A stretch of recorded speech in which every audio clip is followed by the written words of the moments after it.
What up, people? How are y'all doing today? It's your boy David Allen. Hope y'all are doing all right. I hope you're hanging in there because, folks, the ride only is going to get worse from here because everything going on, and if you haven't looked at the numbers and been paying attention, by the end of the day, I think we'll be pushing 5,000. If no, we haven't hit that point already, 5,000 deaths. And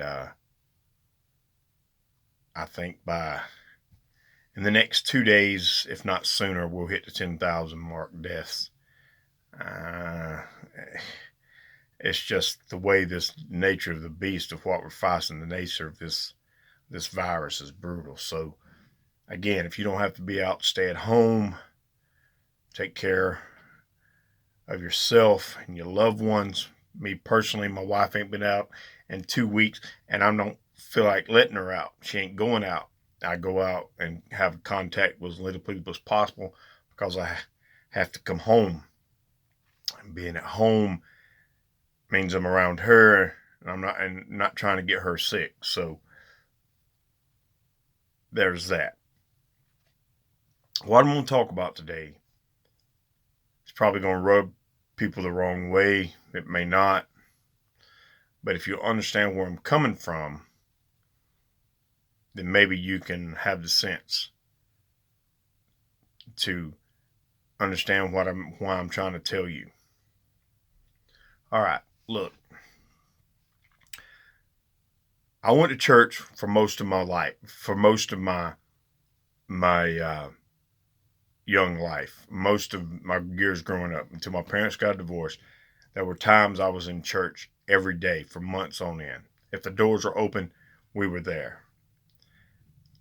And I understand why I had that upbringing, and I get it. I don't go to church like I should now, but that's another story for another time. And that's something I may or may not discuss later. I have my own reasons. Excuse me. I'm a little choked up. Look, so let's talk about church and this coronavirus.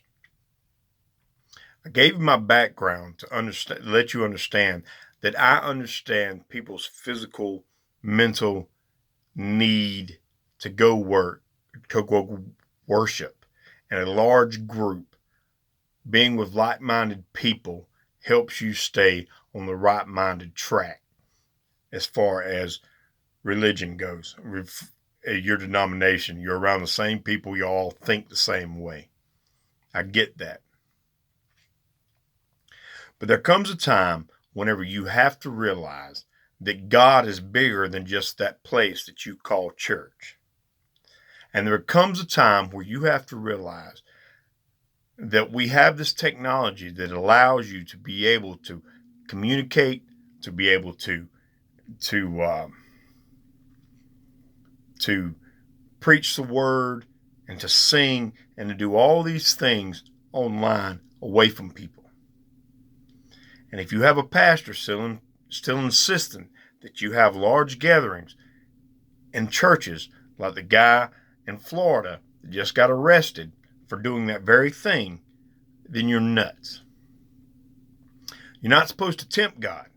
God's there for you, like whenever the snake come out and bit Paul, he shook it off and didn't have no ill effects.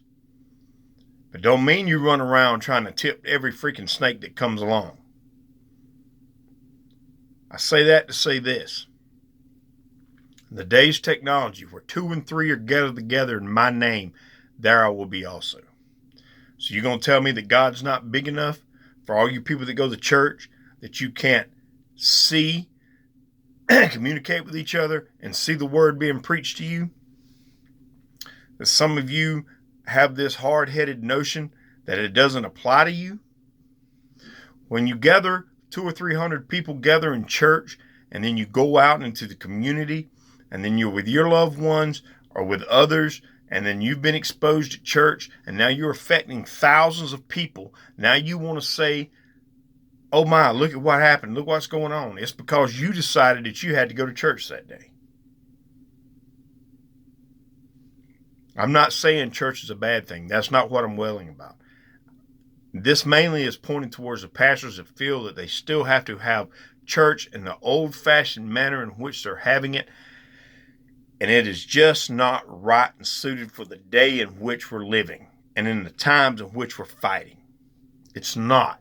It can't be. Even the old country church that I went to that has moved and changed its name in Headland, Alabama, or actually the little town is called Tumleton, they were even smart enough to know that whenever they had church, they rolled everybody up, had everybody stayed in their individual cars, and the pastor moved the microphone and speakers to the front porch or the doorway of the church, and everybody sit in their car, and everybody had church and had service. And I imagine, after, because I've been to this new church, even this new church, I imagine it was a good service. But to sit and tempt God in the manner of going and being and listening to the word of God in that manner, whenever all you have to be is 2 or 3 are gathered together in my name, and thou I should be also. That's what he said. I know I've said that once, but I'm trying to harp on the fact that God's bigger than just the church in which you reside. So for Pete's sake, stay at home. Think about others. Because you got to love everybody. Pastors need to understand, if you don't understand the technology, if you're old, you need to get with it and get somebody in your younger congregation to teach you what's going on. And I know this sounds preachy, and I know that some of y'all are not going to like this, and I know a lot of you will not even reach the end of this talking that I'm doing here. And I want y'all to know that I love all y'all. Be safe. Wash your hands. And I hope that y'all have listened to the words I'm saying, and I hope that it gets through to you. Please be safe. Like, subscribe if you like the video. And y'all have a good day. Peace.